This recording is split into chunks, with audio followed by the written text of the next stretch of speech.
নমস্কার, সকলকে শুভেচ্ছা জানিয়ে আমি বর্তমান পশ্চিমবাংলায় যে শিল্পের ব্যাপারে যে কথাবার্তা চলছে সে সম্পর্কে দু একটি কথা বলতে চাইছি। আমি যে কথাটা বলতে চাইছি সেটা আজকের আনন্দবাজার পত্রিকার সম্পাদকীয় কলামে উল্লেখ করা হয়েছে। খুবই গুরুত্বপূর্ণ একটি বিষয়, আপনারা পড়ুন বিষয়টি। সেটা খবরটা হলো এই যে নিষ্ক্রিয়তার নীতি। আজকের আনন্দবাজার পত্রিকার সম্পাদকীয় কলামে এই বিষয়টি লেখা হয়েছে। বিষয়টিতে কি বলা হয়েছে দেখুন। বলা আছে যে 4টি শ্রমবিধির একটিও বলবৎ করেনি পশ্চিমবঙ্গ, তার বিরূপ প্রভাব পড়তে পারে শিল্পের উপর। অর্থাৎ শ্রমের ক্ষেত্রে যে সর্বভারতীয় ব্যবস্থা তৈরি হয়েছে তা থেকে বিচ্ছিন্ন থেকে যাচ্ছে এই পশ্চিমবঙ্গ। শ্রম যৌথ তালিকার বিষয় সেটা উল্লেখ করা আছে যে রাজ্যের প্রায় 90% কর্মী সমর্থকদের ক্ষেত্রে রাজ্যের প্রণীত নিয়মাবলী প্রযোজ্য। এই বিষয়টি আজকের আনন্দবাজার পত্রিকার সম্পাদকীয়তে লেখা হয়েছে।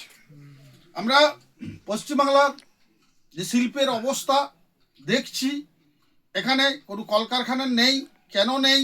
এই রাজ্য সরকার কেন্দ্রীয় শিল্প নীতির সাথে সামঞ্জস্যপূর্ণভাবে কোনো নীতি প্রণয়ন করেননি, করতে চানওনি। তার ফলে পশ্চিমবঙ্গে শিল্পের কলকারখানা যে গড়ে ওঠেনি, এটাই মূল কারণ।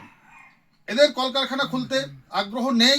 বেকারদের কর্মসংস্থান করার প্রশ্নে এই রাজ্য সরকারের উৎসাহ নেই, আগ্রহ নেই, এটা থেকে পরিষ্কার।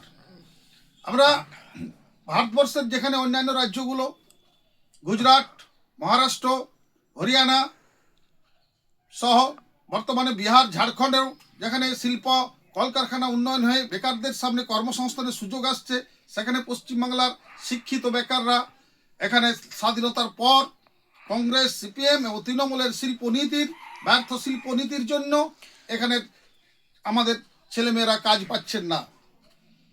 আমি আপনাদের সামনে যে বিষয়টা বলতে চাইছি যে কর্মসংস্থান সৃষ্টির ক্ষেত্রে শিল্পায়ন একটি মৌলিক বিষয়, গুরুত্বপূর্ণ বিষয়, যেটা অবহেলা হয়েছে বারে বারে এই রাজ্যে। অর্থাৎ আমরা প্রত্যেকবার এই সরকারগুলোকে নির্বাচন করেছি। আজ আমাদের বাড়ির ছেলে মেয়েদেরকে কাজের সূত্রে বিজেপি শাসিত রাজ্যে যেতে হচ্ছে, কিন্তু এখানে কারখানা গড়ে ওঠেনি। কিন্তু একটা সময় এই পশ্চিমবাংলা শিল্প এবং শিক্ষায় ভারতবর্ষের অন্যতম রাজ্য ছিল।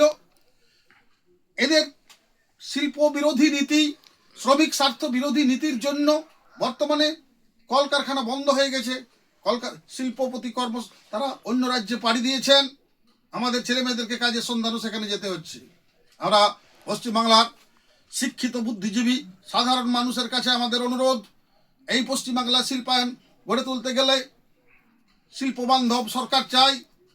তার জন্য আমরা 2024-এ ভারতীয় জনতা পার্টিকে এ রাজ্যে ক্ষমতাসীন করার একবার সুযোগ জনসাধারণ দেবেন, এই প্রত্যাশা রাখি।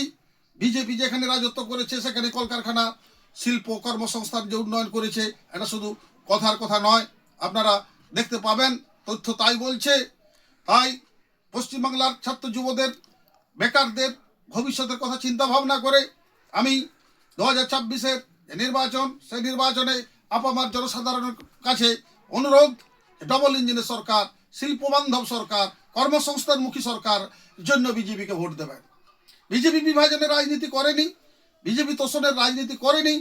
তাই পশ্চিমবাংলার মানুষ প্রথমবারের মতো ভারতীয় জনতা পার্টিকে 2024-এ সুযোগ দিয়ে এই বাংলাকে শিক্ষা, স্বাস্থ্য, কর্মসংস্থানে আবার ভারত সেরা করবেন, এই প্রত্যাশা রেখে আমি আমার আজকের এই বক্তব্য এখানেই শেষ করছি।